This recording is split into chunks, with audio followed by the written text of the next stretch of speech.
How Much Silence is Too Much by Gal Beckerman.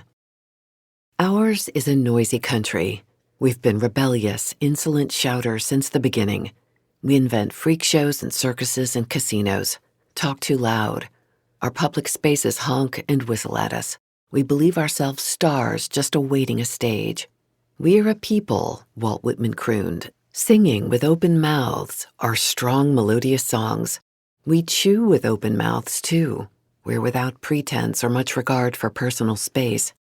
Our latest, greatest gift to the world is a computer for your pocket that chatters at you all day long.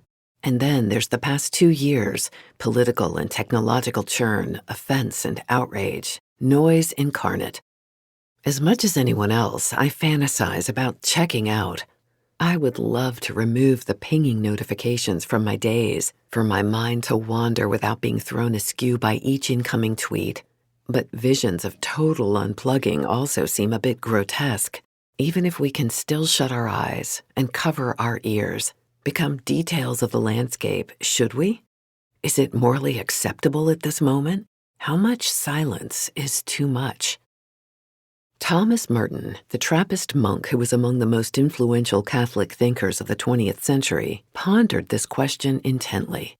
What drew him to the Abbey of Gethsemane in Kentucky was the opportunity for a life of quiet contemplation.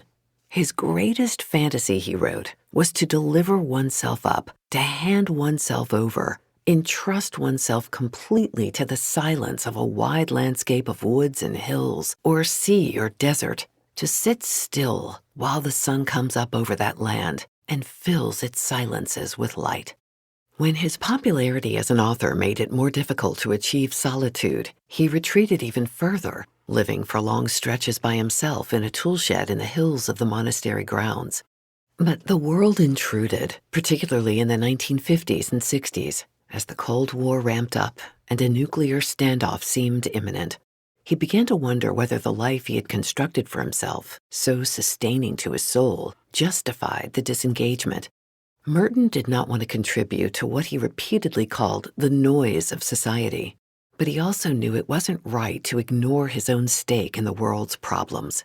What he sought instead was a genuine and deep communication, one achieved, he insisted, only through a continuous recharging in silence.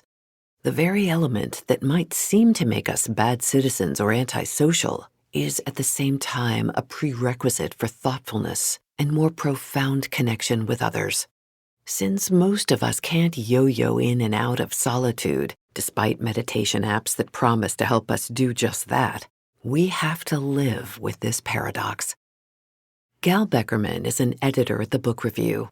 The excerpt above is from the New York Times book review of How to Disappear, Notes on Invisibility in Times of Transparency by Aikiko Bush.